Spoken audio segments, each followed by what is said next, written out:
নমস্কার। আজ আপনাদের কাছে একটি কথা আমি শেয়ার করতে চলেছি। তা আমাদের তো 40 বছর হয়ে গেল, এইসব যে বেকার ভাতা, এই ভাতা তো অনেক কিছু নানা ইত্যাদি বেরিয়েছে। তা আমাদের জন্য কিছু ব্যবস্থা নেই, একটু বলে দিন না স্যার। নমস্কার। আপনারা জানেন সরকার অনেক প্রকল্প খুলেছে, 20 বছর, 25 বছর, মাধ্যমিক পাস, উচ্চ মাধ্যমিক পাস। আচ্ছা আপনারাই বলুন, 40-এর পর থেকে কি কোনো ব্যবস্থা করা হয়েছে যাদের 40 বছর বয়স হয়ে গেছে? হ্যাঁ, একটু আপনারা বলে দিন না। বলুন বলুন, সরকার কি এটা ভেবেছে? তারা শুনছে, একটু মানুষের বলো তো না।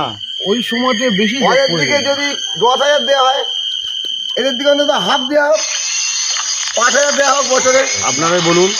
40-এর পর সকলের থেকে কাছে এটা বলছি, সরকার 60 বছর বয়সে যারা আছে তারা কি অপরাধ করেছে নাকি? তাদের জন্য একটা প্রকল্প তৈরি করতে হবে, এটা আমাদের দাবি। দাবি বলতে কি সরকার করছে, সকলকেই দিচ্ছে না, সকলকেই এবারে দিচ্ছে। ব্যাপারটা হচ্ছে যেটা বলছে সবাই আলোচনা করছে, ঠিকই আলোচনা করছে, এটা আমাদেরও তো দাবি, অবশ্যই দাবি। হ্যাঁ, এইটাই তো। সবাই পাচ্ছে, মেয়েরা পাচ্ছে লক্ষ্মীর ভাণ্ডার, আবার বেকাররা পাচ্ছে। 40 ঊর্ধ্বে কেউ নেই, আমরা 40 থেকে 60 বছরের মধ্যে যারা আছি তাদেরও তো সংসার আছে, সব কিছু আছে। এই সময়টা বেশি দরকার। আমাদের সরকারের কাছে দাবি, এই ভিডিওটা করছে আমারও ভালো লাগলো, আমরা উত্তর দিলাম, কিন্তু এটা আমাদের করতে হবে। বেড়ে যাক না দিক, কিছু হলেও দিতে হবে। এটাও দিতে হবে।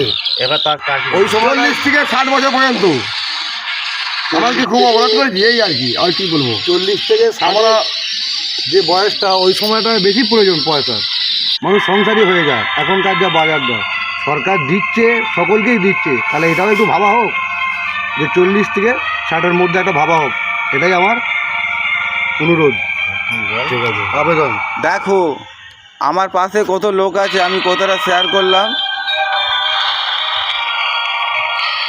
দেখো আমার পাশে কত মানুষ আছে, আমি কথাটা শেয়ার করলাম, কত মানুষ উত্তর দিল। তোমরা একটু পাশে থেকো। আমাদের 40 বছর হয়ে যাচ্ছে, আমাদের কিছু আমাদের জন্য একটা ভাবা হোক। সরকার থেকে আমাদের জন্য কিছু একটা করে দাও। আমাদের কে আছে, কত খারাপ বাচ্চাবেলা থেকে পেটে